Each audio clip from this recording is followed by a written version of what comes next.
If you don't know how to get a hold of Dragon Zaniga, this is a channel you definitely want to check out, and a host that definitely will blow your mind. He does it constantly.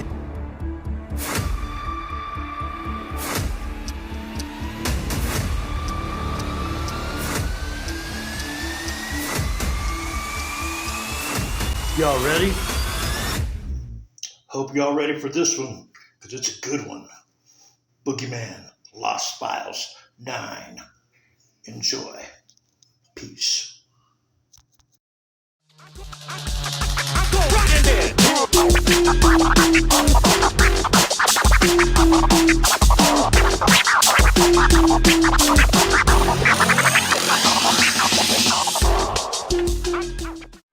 Lovers, listeners, thinkers, thonkers, doers, dunkers, and even haters, this is your boy Boog. This is the Connector Podcast.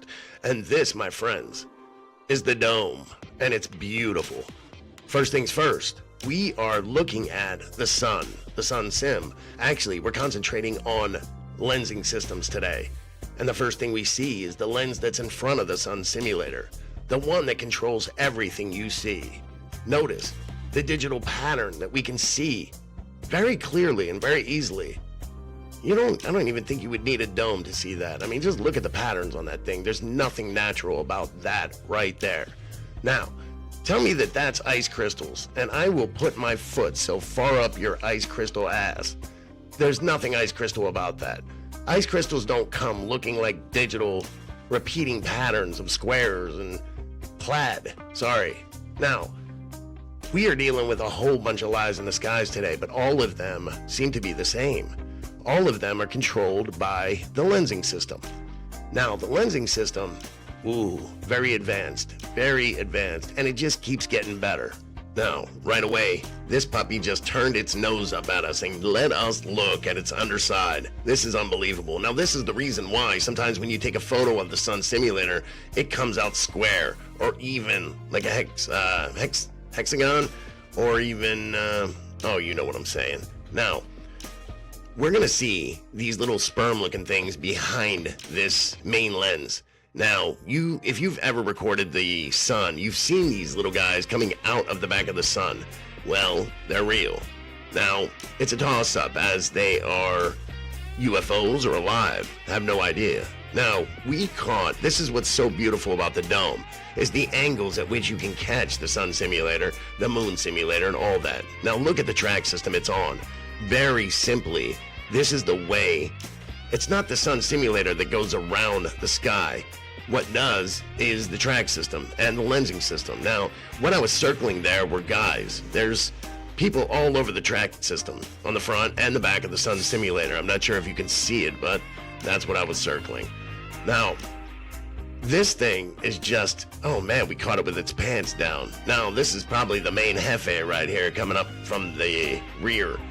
But as you can see, these lensing systems might as well just be humongous light bulbs. I mean, not only can they carry the light and emit it themselves, but they can reflect it, refract it, bend it, and do all sorts of other insanity with it.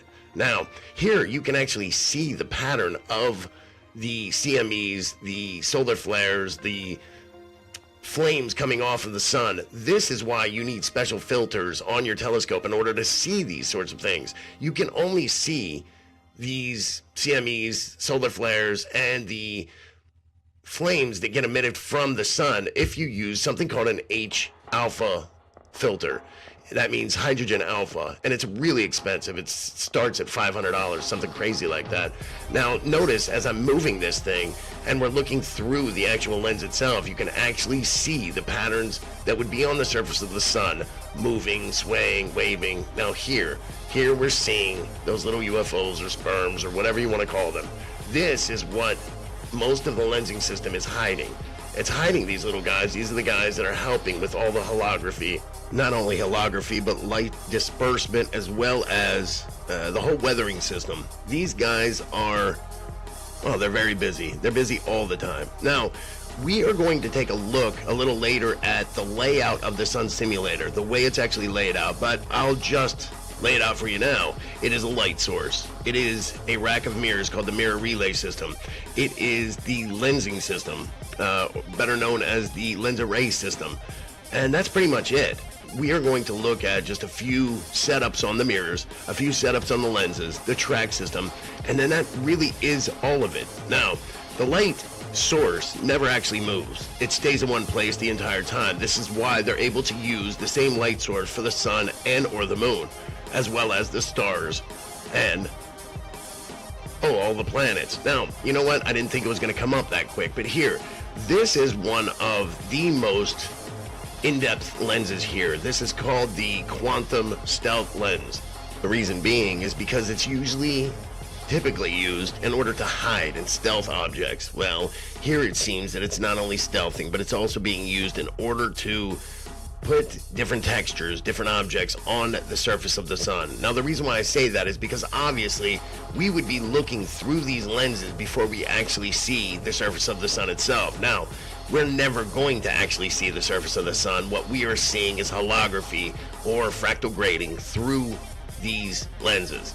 Now, these lenses are putting all sorts of textures, all sorts of colors, all sorts of variables, fire, CMEs, you name it. It's making the surface of the sun look extremely active, and it's doing so using very simple tricks. Things like even those little crystal cubes that we see inside of our infrared night vision cameras here on Earth, maybe in your backyard, your front yard.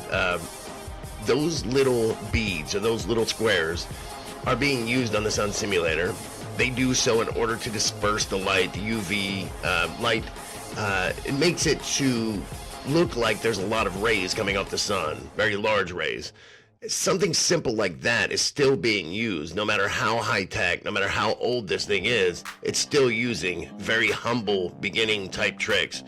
Now, before we go any further, let me introduce you to a very important player. Now, it's important because we're going to cover it a little bit later. It's going to play an important role in a later story and lesson. Now, this is one of the earliest versions of the sun simulators, star simulators, planet simulators, and the reason why is it's so humble, it's so easy. This, my friends, is what we call a buckyball, but this is a buckyball inside of a lens. Look at the bowl lens that it's literally sitting inside of. Now, the reason why it's sitting inside of that bowl is very simple. That bowl gives it a very round texture. It also makes it appear like when it is moving away from you in the sky, this is what makes it look like it's going over the horizon of the Earth, the curvature of the Earth. Now, if I've never taught you anything, or at least just one thing, please let it be that I have not taught you that there is curve on the Earth. Now, if there's any curve on the Earth, it's maybe like a parabolic mirror or maybe a contact lens curve. That's about it. I'm not talking big round ball. But this popped up on the screen randomly on Stereo Ahead and Stereo Behind back in 2016. It was this big, huge mystery and anomaly, but the minute I saw it, I knew exactly what it was. Now notice, every time you see an object in the sky that's emitting light that looks like a buckyball, well, it looks like that because of the object we just looked at. Notice the big circle that was missing out of the center. Notice that there was even a big chunk of it missing off the left-hand side, and that was to disperse heat and light. Too much excess heat, too much excess light can just come right out of the side. It's almost like a barbecue grill. Same idea. Now, that lens, that big parabolic bowl lens, is still being used to this day, and it's still being used for the same exact purpose, in order to fake the curvature of the Earth, the horizon, and the sun. Its big ball round shape. Now, it could be literally any shape it wants to. It could literally just be someone flicking a lighter inside of that bowl itself. That bowl is so parabolic and so bent that it makes anything look like an actual round object.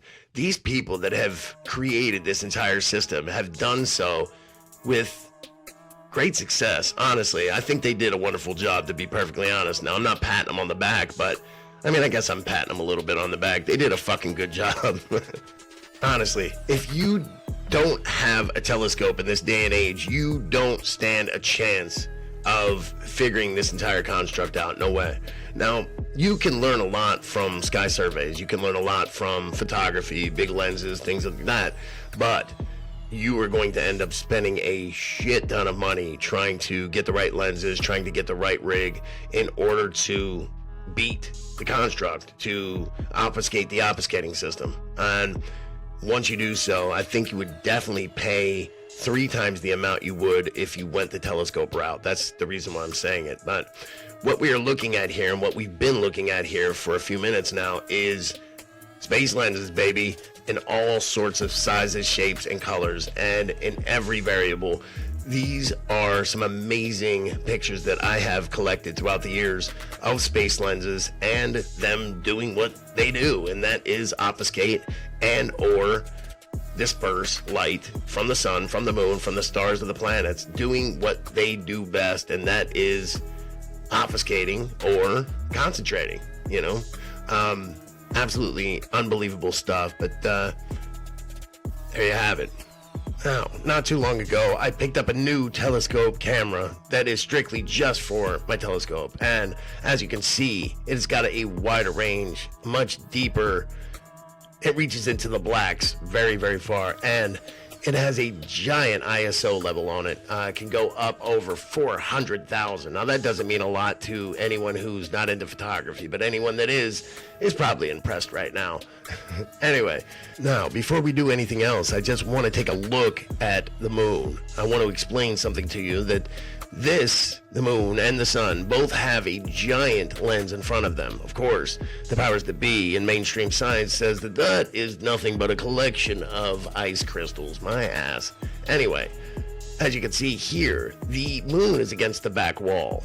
That is why I wanted to bring this up, because the lens has a big job to do by hiding the fact that it's against the back wall. But unfortunately, with the right know-how and the right equipment, you can see whatever it is you want to see. Now, I showed this to a lot of you, that I am getting really close on the moon these days. I've made some really cool adjustments to my telescope, and voila, we are all over it. Now, the reason why I'm showing this to you is because I wanted you to see the things that are being hidden on the moon so easily. All they need is just a big space lens in order to obfuscate it all. It's really that simple. One thing I'm noticing lately is more of this fractal grading, more holography in the sky, more depictions of evil demonic faces and things of that nature. Well, I want you guys to know that every time you see a demonic face, it is an attack directly to and on you. Notice that they're using some sort of like film roll here. Now, there's somewhere in the Bible it talks about how the sky rolls out like a scroll, and I just keep looking for that area. I'm trying to find it the best I can, because I want to know how literal the Bible is talking in that particular sense. I really want to know what part of the sky literally just rolls out like a scroll, because I am sure everything else that the Bible ever talked about when it came to the construct, when it came to the sky and the heavens above, there was never a problem finding what they were describing because of how they described it. And you must take the Bible literal, never metaphorically, because whatever it says is what it means. When it talks about, now we're not going to get into it, but just trust me on this. When it talks, take it literal, always. Obviously, the historical land points and marks. But the stuff where it talks about the heavens above, always take it literal, always. So if it's talking about dragons, I hate to say it, but it's probably talking about frickin' dragons, all right? I used to think that was ridiculous as a little kid, but the older I get, the more open I got, and the more I realized that, the world is a lot bigger and more mysterious than we ever thought. Now, the second bit of this video is about to begin, and when it does, I am going to step back, and I hope you don't mind, because it's absolutely gorgeous, and I don't want to fuck it up with my words, with my mouth, with any of my descriptions, because there's nothing that needs to be described. But before we start that, let's take a look at this. This is the layout of the sun simulator. Notice there is that bowl lens. Over top of it is an angled mirror. Now you can see how the two are bouncing light back and forth, and you can actually see the rays of light. Now, there is an obfuscation lens in between the two. Now, there is that bowl lens. I wanted to show you that not much has changed since the earlier days of these sun simulators. I mean, there has never been a real sun in our skies. Now remember, we are somewhere else. We are in a simulated reality, in a simulated construct. So don't expect a real sun. Don't expect a real moon. Don't expect real anything. But I do have every reason to believe that everything we're seeing here is based off of something else, something real, and something designed by God himself. Now, what I was just circling was the light source at the bottom of that bowl lens, showing you that that light comes down through the bottom, and how we see it is a big, round, fluffy, ball-like sun, big firing ball of energy and plasma and, discharge of fire. This is the way it's supposed to look, but unfortunately it comes out looking like a big, white, smooth, featureless China ball in the sky. This is why you need something like the H-alpha filter on your telescope or on your camera lens in order to make it look like it's got fiery CMEs and solar flares and everything else just bouncing off of it, and that it's more alive than it actually looks. You know what I'm saying? Well, this is that other part of the video that I want you to enjoy. So, take it away.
Anyway, this is Boog. I hope you enjoyed. This was one of the most beautiful dome shoots that I've ever recorded, and I hope you enjoyed it. We will be doing more soon. I mean, look at the way this damn thing looks, man. You guys have got to get the setup I have. If you want this to look like this, I'll have to walk you through it. I'll list it out for you. Take care.